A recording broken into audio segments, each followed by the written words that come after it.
Andrew Urquhart with you on the program today and talking bricks and mortar, but no, this isn't a real estate section. This is talking about building your home through metaphorical bricks. Vanna Jacobs from Family Life joining me now. Kia ora, good morning. Kia ora. Good morning, Andrew. I've been loving this bricks metaphor, and you guys at Family Life, you've gone all out. You've got actual foam bricks. Now, you're not recommending that you use these bricks to build a house, literally. Although buying these bricks, this is an investment into not just your marriage, but other people's. Tell us how that works. Okay, yeah. So right now we're basically gathering new partners to help support the work we do. Yep. And so $20 a month represents one brick. And our goal for this year is to gather 1,000 brick builders. We call them building partners. I think it's a fantastic metaphor. Just one question, asking for a friend. So if I did $100 a month, would I get 5 bricks? If you do $100 a month, you get one brick, but you become a building partner plus, and you get some other things in return. So thank you for pointing that out. No, this is absolutely fine. You know, just people saying, oh, well, you know, it's not like one of those things you do at the supermarket. You collect the coupons and you get more. No, this is a symbol of partnership with Family Life, which is a very good thing to do. Wanting to unpack this brick metaphor a little bit more. Now, last week we had bricks and we had hammers. The bricks are for building up. The hammers are for knocking down, right? That's right. And we want to think sledgehammer. Yeah. But we actually don't want to think sledgehammer. But in reality, a lot of the things we do in our marriage act like a sledgehammer, and they break down what we're trying to build. Yeah. Okay. So the two that I want to look at today, and we touched on this briefly last week, is the brick of service and the hammer of selfishness. Okay. Now, I don't know about you, Andrew, but I know we all know a selfish person in our life. I'm very close to one. Okay. Right now, in fact. How do you help a selfish person identify that they're being selfish? Gosh, that is a tricky one because pointing it out doesn't seem to help. Although to be fair, I do have people in my life who help me by pointing it out sometimes, but I don't always receive it well. It is a very tricky one because if you're being selfish, that's the last thing you want to hear, right? Well, exactly. And it's often a blind spot, you know, for all of us. The reality is that selfishness in a relationship has a tendency to isolate us. Yeah.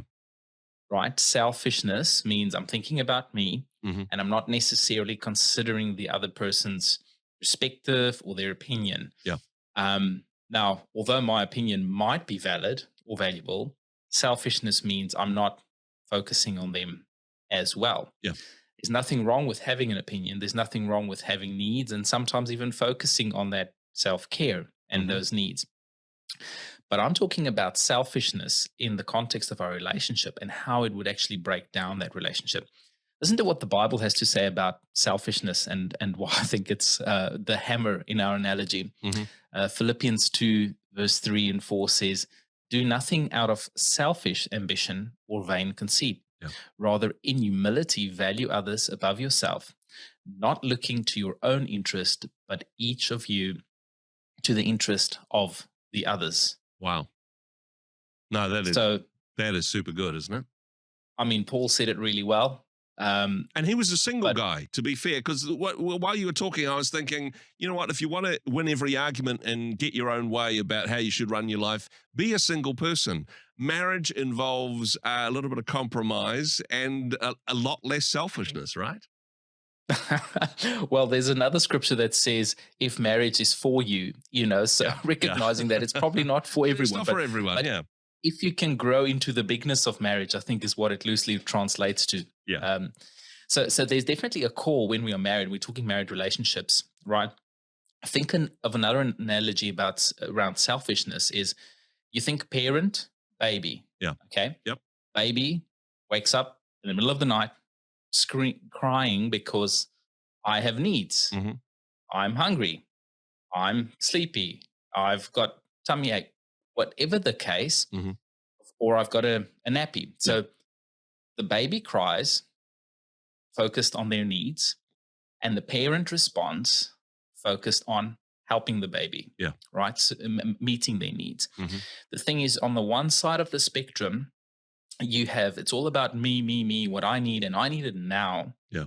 And on the other side of the spectrum, I'm offering up my much needed sleep to serve this child of Okay. mine. Yep. And so service is the antidote, if you will, to selfishness, Mhm. right? I'm not saying it's easy, and I'm not saying you won't be selfish, Yeah.